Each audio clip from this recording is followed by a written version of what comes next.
Today is Friday.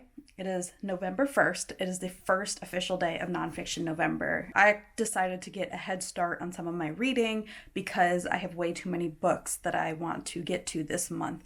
And also I wanted to get started on The Tangled Tree in particular because it had a lot of stuff that I've been feeling like I need to learn about, so I got started on it. I have little sticky notes in here. I feel like quintessential book person right now because I've got like tabs in my book. I'm a little over 100 pages in and I've got like 300 pages total, so like 200 something more to go. And so I'm trying to keep myself on track using these little cat post-it note thing or whatever. I think my cat just heard me say the word cat, and so now he is here. Oh, hi. What nonfiction are you reading this month?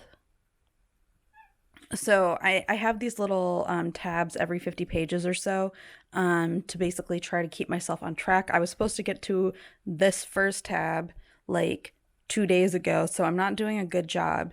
But the goal is going to be to try to finish this in the next few days. So I have all these judgy cat tabs staring at me, which feels appropriate. The problem is like partly that there are some more books that I now feel the need to add on to my TBR. So last weekend I was at the conference, the National Association of Science Writers.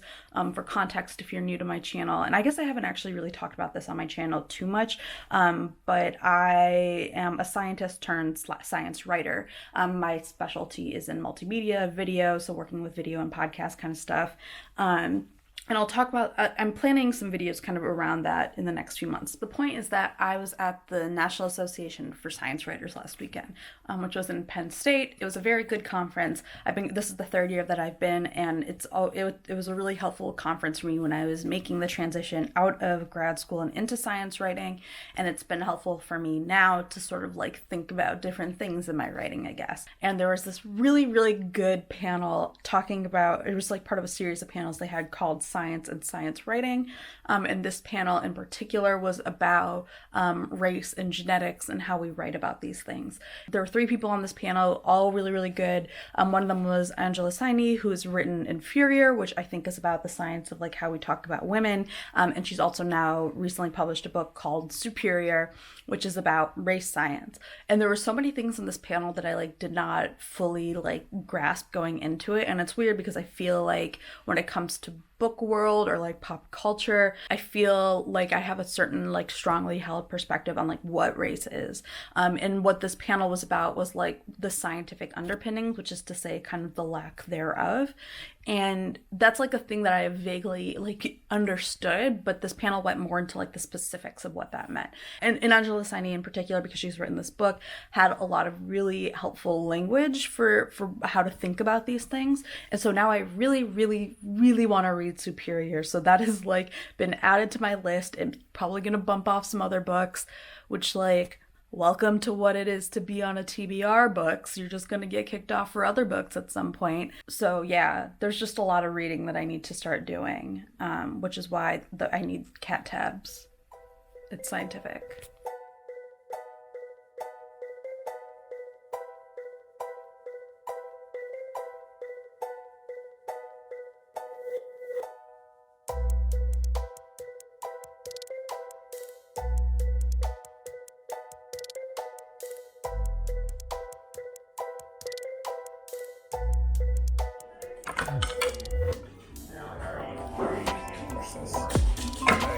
Nice. I call it. Yes.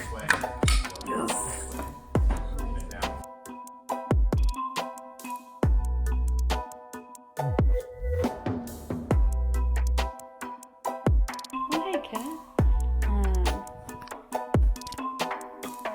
What's going on?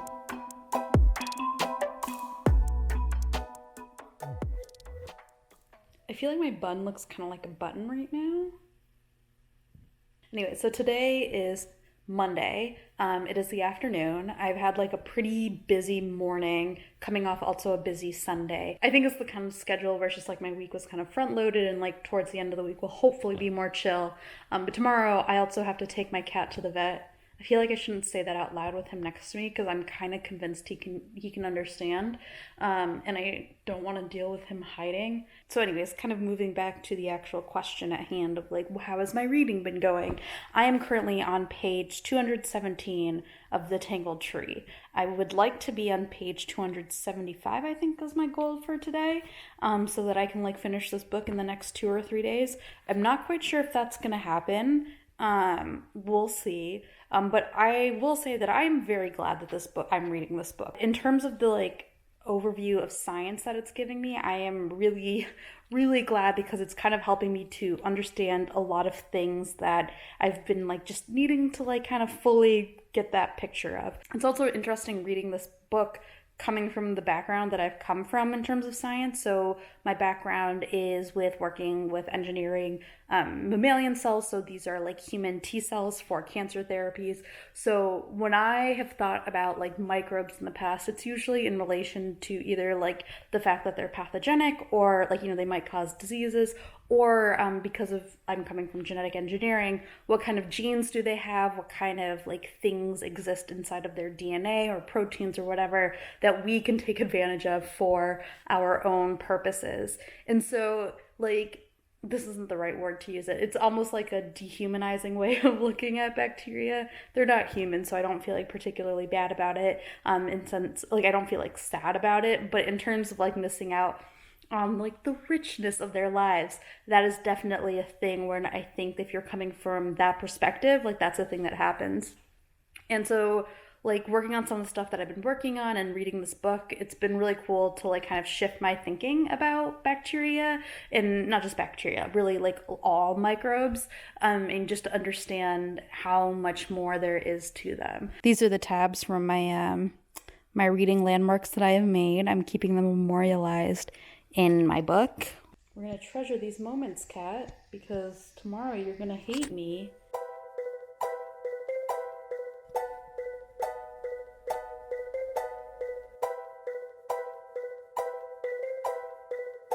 Okay, I just recorded a video finally. I finally just recorded a review for Sierra Simone's Thornchapel series. I've been kind of putting off the review. I have like mixed feelings about this series, and I don't know.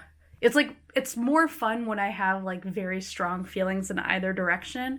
And this is like one of those series where the things I liked about it, I really like about it, and the things I don't like about it, I really don't like about it. The other reason why I keep putting off filming right now is because I'm like not really happy with my filming setup. Like just, I think since we moved to this place, there's a lot of things I love about this house, but apparently I did not test it out for YouTube compatibility or for lighting, which is fine. There are more important things about it, but it means that setting up my filming stuff has just been like, when I've been editing some of my recent videos, I just haven't been happy with how they looked, and I'm trying to make them look better without having to spend a lot of money on lighting. And so right now my setup, here, I'll show you guys my setup for today that I experimented with. So I've got my camera there. It's on standby, but the screen will turn off. So I've got this lamp here. I've got only that bottom lamp on, and then over there is a ring light. And then I've got the light back there. Oh yeah, you can also see whenever I film, basically I like shove a bunch of stuff this way, shove a bunch of stuff that way, and clear out the desk behind me. When I was interning, I got to work a little bit more on actual video production, so learning more about lighting and audio. And so for me, it was like a really good lesson in like, oh wow, this is like how people do it for real. And it turns out that people don't just obviously you would not expect people to just wait for the right natural light to kind of make a video. But because now I've seen what it's supposed to look like when you do things correctly, I am more aware of the things that I do that don't look correct. But I also still don't really have the skills, as well as I guess the equipment, but mostly I think the skills. So it's a lot of experimenting. It's a lot of getting sucked into that black hole of YouTube that's just people's channels who are designed to teach you how to do your own channel better, which is weird. I appreciate it. I can't be mad because people help. It's helpful that people make free guides on how to like make your channel better. But I'm always just like, this is such a funny thing to like have be your YouTube thing. It kind of reminds me of like people who get big on like social media. I see it a lot on both Instagram and YouTube. People who basically their platforms, their brand is all about teaching you how to make the most of your social media brand. Like they're people who will like call themselves entrepreneurs basically because they are good at teaching you how to do your social media, and then all of their social media is just about how good they are at making the social media thing. But like it's not clear what other thing they're providing except just the social media. And so it almost feels like to me like a weird MLM kind of thing, except it's not an MLM. Like it's not a pyramid structure. Like they are selling things. Like people will sell workbooks and stuff. And like there are people who also do this and give like useful advice. But it's just always, yeah, there's just something about it that feels funny to me. But like kudos to those people because they probably have figured it out and done it well. So like I'm not saying this to like talk shit. It's just like always a funny thing to me in terms of like different types of content creators out there in the world. I am still very far behind on the Tangled Tree. Like I want to finish the Tangled Tree this week. I've also been listening to Say Nothing, which is very good. I did actually pick up a copy of it from the library, like a physical copy to go along with my audiobook listening. And I'm glad because there are both pictures in there that you can't get from the audiobook. And I think it will be helpful just because there's like a lot of names kind of coming and going in different events, different chapters. So I think it'll be helpful to have the book around while I do, just to kind of like pop back in and be like, cool, like what happened? Tomorrow I'm taking my husband to the airport. So I will probably get like a pretty good amount listened to while I'm coming back from the airport. So that will be nice. That will be a good trade-off from having to drive him at 5:30 in the morning. I did not listen to Say Nothing on the drive back because I was way too tired. And so I needed something a little bit peppier, and I decided to listen to Watch What Crappens instead because I am like getting back into watching Real Housewives. I kind of took a break, but I'm getting back into like Real Housewives of Dallas, Real Housewives of Orange County. Both of the current seasons have been pretty good. So I was like, let's get the recap of like this whole Tamra shit show that's going on the OC. I think that was a good call. I think I needed something where I could just laugh and stay awake. And yeah, then I got a lot of work to do. I'm going to watch Parasite today. So I'm very excited about that because I will finally get to see this movie that everyone has said is super good. So hopefully it's actually good. We'll find out.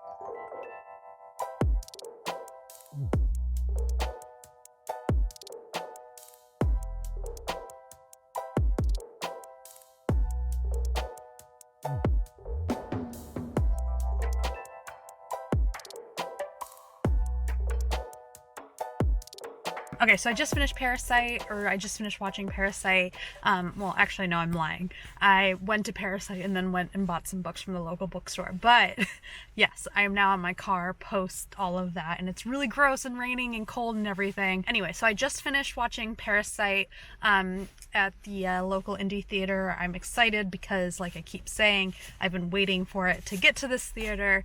And also, I feel like everyone has been talking about this movie so much that I've just been like, I need to watch it because everyone keeps phrasing it in this way of like, you don't want to know anything about the movie before you go into it. And I think based on that description, I expected this movie to be a little bit different. I expected it to be a lot twistier than it was. Like, I thought it was going to be this movie where like halfway through, like your expectations are subverted or something. And it's definitely a movie that has twists. It's like a thriller-y kind of movie. So there's like a lot of very tense moments, but it was not the kind of movie that I was expecting based on the fact that everyone was saying to go in knowing nothing, if that makes sense. But that's okay. It was still a very good movie. I feel a little bit emotionally drained right now. I'm very tired because I was very tense through that movie, and it was very good. Before and after the movie, I got some books. So I guess I might as well do my booktube thing that I never do and like do a little mini haul. So I went to the library first because I needed to return a book. might be overdue. I had to return The Downstairs Girl by Stacey Lee, which I haven't actually gotten to read yet. I'm a little bummed about returning it. It's just one of those books that when the hold came in, I just like wasn't really in the mood for it, even though I do really want to read it. So whatever, I returned it. I'll return to it at another point. I'll check it out at another point and actually read it. Very importantly, from the library, I got Fast and Furious 6. My husband and I have been slowly working our way through the whole Fast and Furious series, so you know, top quality shit right now. I also checked out Empire of Sand by Tasha Suri. So Jocelyn over at Yogi with a Book mentioned this book on Twitter, or she mentioned this book on Twitter. I think the next book is coming out soon. And she was like very emphatic about how good it was. And I was like reading the summary and I was like, this sounds very much up my alley. I think it's like a fantasy series inspired by the Mughal era, which is like an era that I feel like should be in way more books. Jocelyn also promised a slow burn romance in this book, so I'm very excited for that. So that is my my library's books. So library was before the movie. After the movie, I went to the local bookstore. I picked up Catch and Kill by Ronan Farrow, which was on my Nonfiction November TBR. I just didn't actually have it in my possession at that point. I've known that this is a book that I wanted to buy ever since I knew it was going to come out, so that was like cool. Check that off, and I'm looking forward to reading it along with She Said by Jodi Kantor and Megan Twohey. I'm really excited to have kind of both of these books in my possession so that I can get like a fuller account of a lot of the reporting around Weinstein. The other book I got is Inferior: How Science Got Women Wrong and the New Research That's Rewriting the Story. So as you can, this is by Angela Saini.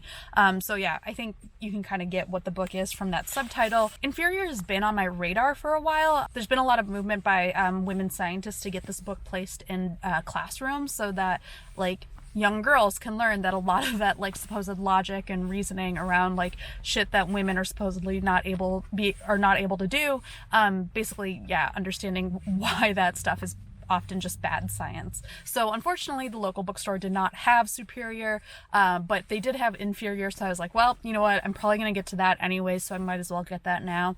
So I'm gonna go to Barnes & Nobles now because I'm pretty sure they do have Superior, and I'm gonna buy it there. It's kind of weird because I've definitely, like on this channel, I've talked about not buying books a lot, and I'm now in a place where I am buying books a lot more, and there's, I think, a few reasons for that, and maybe I'll like dive into this more in a future video. Some of it is just like I'm not moving anymore, like I'm settled in one place and will hopefully not have to move from it in the near future. Also financially it's like more in my budget. But then the other big thing is just that based on like job stuff, I just have been wanting to read a lot more science writing and like take notes in what I'm reading, and so that's been really helpful for me with the Tangled Tree. Like I own my copy of that, and being able to write directly into it is really helpful for me to both process the science and the writing, which is not something I really feel as much of a compulsion to do with like fiction. Not always, but like most of the time. And so it is still weird to kind of make sure that I'm still being conscious of like what I'm buying, because I don't want to just accumulate a lot of books just because I'm not worried about moving. So like I was just in the bookstore and I saw The Starless Sea by Erin Morgenstern, which is a book I do really, really want to read. And I was very tempted to buy it just because like, well, it's here, I might as well. But I decided to hold off because I don't feel an urgency to read it right now. And so I don't want to buy it just for the sake of buying it. I also kind of feel like if I wait to borrow it from the library, I'll feel more urgency to read it. I mean, like obviously the fact that I didn't actually read The Downstairs Girl is like somewhat like evidence that just because I've checked something out from the library doesn't mean that I'll always read it. But I do feel like if I buy the book, I'm even less likely because there's no deadline, like none of that. So yeah, I'm trying to just like make sure that even if I am buying more books, that I'm not just like going like balls to the wall, like basically buying out the entire bookstore and just recapitulating it in my house.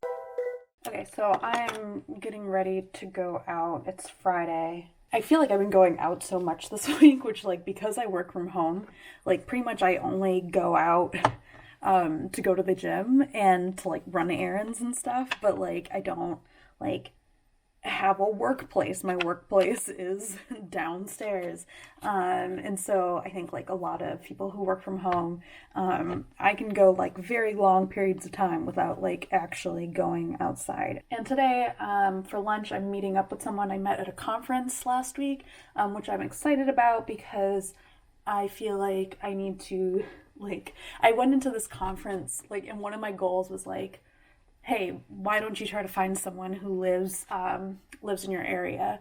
And I actually found someone like within the first day. We were like just like we were at this meet and greet, and there's a funny thing where like when you live in Massachusetts, if someone asks where you're from, and if you ask someone where they're from and they say Massachusetts, you know that means that they're not from Boston, because if they were from Boston, they would say they're from Boston, right? And so that's basically what happened. Where like I think she was like, I'm from Massachusetts. I was like, where in Massachusetts? And then she was like, Western Mass. I was like, I got you. And it's also funny because if you tell people that you're from Western Massachusetts and they don't like really know anything about the state, they assume you're from Worcester. Like that is everyone's frame of reference for what Western Mass looks like, which like Worcester is like Western Mass the way that like Albany is upstate New York. This has been kind of like a weird week. I feel like I have like very much not been on par with my reading goals, which is I think that's like a recurring theme in reading vlogs. Like the time that I spend making this vlog, like maybe I could actually read some books. I started out really strong. Like I actually started out the week feeling like I was getting a good handle on my schedule. I got like ahead on a lot of my work. And then I just like, and this was like Monday, like Sunday, Monday, I like got so much stuff done that I felt like set me up well for the week. And then like, I don't know, Tuesday happened, Wednesday happened, Thursday happened, and now it's Friday and I'm like, what the fuck happened? But it's okay. I'm trying to like not be too hard on myself about it because, you know, sometimes it's just one of those weeks. I still have not finished The Tangled Tree, which is like really on my to-do list. So I'm going to make it happen. Like it's going to happen this weekend. I really wanted to be done with it by now because there are like other books I want to get to. And also just to keep myself on track to like get like several books done this month. So I haven't finished The Tangled Tree, but it will get done this weekend. Like that is my goal. Like I'm going to sit down and I'm going to finish the rest of that book. I realized like right after finishing that, that I'm pretty sure that like the lighting on that was pretty bad. So like it's very good that I'm not actually a beauty vlogger because that would have been pretty bleak. Also, the way that I've shot this now, I feel very like Elizabeth Holmes. I've got like my black turtleneck against like a white background, like that, like super, super trite. Well, now it's trite, like innovation kind of style of advertising where it's like, yeah, Steve Jobs uniform, plain white background, where like your product speaks for itself. Except, of course, her product didn't speak for itself. I'm so frustrated because I've spent like a decent amount of time starting from last night, as well as a bunch of time this morning, trying to work on editing this vlog, and like it was going super smoothly. I was like, cool, I'm on track, like this is gonna get done in time for Monday. But now my editing software is just constantly crashing, and I can't tell if it's because I have like too much stuff in it, if it's something in the computer, if it's because it's Premiere and Adobe Premiere does this bullshit. So I'm going to take this as a sign that I need to step away from the computer and work on getting more of The Tangled Tree read, because I'm just so frustrated and I'm just like,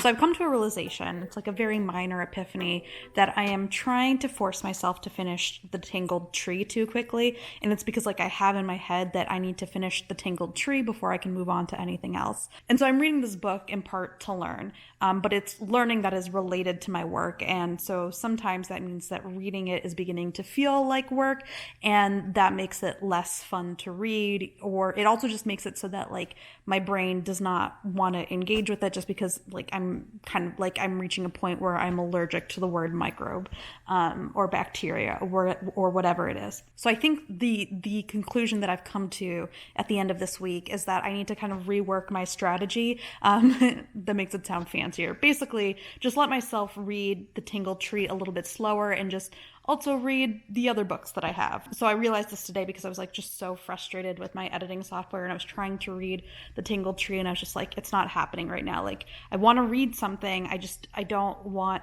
to have to like learn right now, or I don't want to have to think about science right now, just because I need a little bit of a break. I need something that doesn't feel like it's so like work related. So I decided to start reading Catch and Kill, Ronan Farrow's book about his investigation into Harvey Weinstein, because one of the things that I've heard about it is that it feels a lot like reading a thriller. So I just had this feeling that would be more like reading a story versus just feeling like I am learning things, even though obviously learning is a part of the process. I started that. It is good. It is very much in line with what I was hoping for it. I think I'm just going to embrace that for the rest of this month. I might even just kind of make it so that my goal is to finish The Tangled Tree by the end of the month and not like this week or next week or whatever, just so that I'm, I don't know, being more useful with my reading time. And also, just fill it in with all the other nonfiction books that I want to read too, as well as some fiction, because there's plenty to read. I think doing Nonfiction November and also forcing myself to vlog, even though I don't think that I'm going to become a regular vlogger, I think it's nice to do it for 1 month. At least the thing I've noticed so far this week is that it's making me more conscious of making sure that I'm actually reading, because I do want to like have things to talk about on a regular basis. One of the things with like making your own schedule, and also because I don't commute, sometimes I have to remind myself to read, not to like force myself, not to force it for the channel or anything like that, but just because I like reading. Same with like TV, honestly. Like, I've gotten to a point where I'm almost like kind of scheduling like an hour in my day to like watch TV, because otherwise I just get too consumed with like wanting to be like productive with my work, or like feeling obligated to be working all the time, because my boundaries between work and just like having fun or just chilling at home are very blurry now. Doing this vlog for this week, at least so far, has been like a way to remind myself like, just take a break and read. And also it's helping me realize that The Tangled Tree at certain times does feel like a break, and it is like a fun thing to read, but also there are times where it's just so closely aligned to things that I work on that it doesn't feel like taking a break. So I think in a way this has been good for kind of checking in on that. But I can also see this becoming a thing that would be very like hard to do overall. Like, I'm impressed with people who can vlog regularly, because it feels very much like you're constantly monitoring yourself. Thanks for watching this vlog, you guys. I don't know how this compares to other people's vlogs. I feel like people's vlogs always have like pretty things in them and like beautiful musical montages, and I try to do that, but I'm also like, I don't know what to film, so it's just me talking a lot, so that's fun.